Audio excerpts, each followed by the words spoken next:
Hi everyone, this is Mrs. Broxson. I just wanted to talk to you about number lines real quick. The very first thing that we need to do is identify what is happening on our number line. As you can see, this number line has 3 jumps. And as we're going towards the right, we can see that our numbers are getting larger. So this tells Ms. Broxson that this has to be an addition number line, okay? The reason why I know it's an addition number line is because our jumps are moving towards our right side, and as the jumps are happening, the numbers are getting larger. Okay, another thing that we need to identify is what is the number line counting by? I see that it starts at 0, 100, 200, 300, 400, 500. Then I see that there's these little tick marks in between 0 and 100. So I have to figure out what the value of those tick marks could be. So there's 1, 2, 3, 4 jumps before I get to the 100. So I'm going to remind myself of quarters. So I know the value of a quarter is 25. So I'm going to see if these tick marks could represent 25. So if I'm at 0, 25, 50, 75, 100, 125, 150, 175, 200.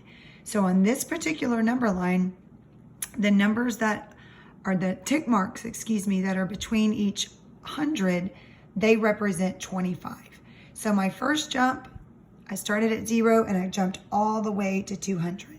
So what I would do is I would label 200 at the top. I'm also going to put a plus sign because I know I'm adding. Okay, so then I have to figure out, well, I went from 200 to 300. So what would the value of this jump be right here? So 25, 50, 75, 100. Okay, I'm also going to put another plus sign because I have another jump that's going towards the right.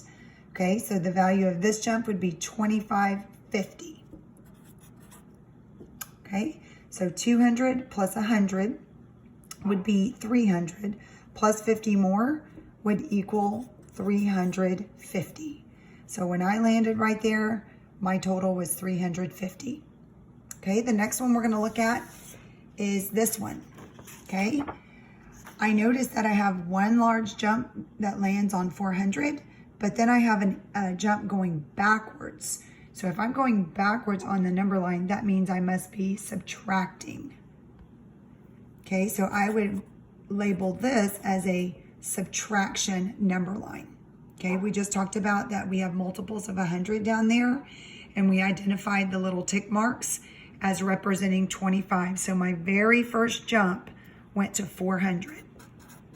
So I would put 400 there. I'm going to put a subtraction sign there because I'm going backwards. So I'm going to have to figure out what is this jump. I landed at 200. Okay, so let me count. Remember, these are worth 25. 25, 50, 75, 100, 125, 150, 175, 200. Okay, so is 400 minus 200 200?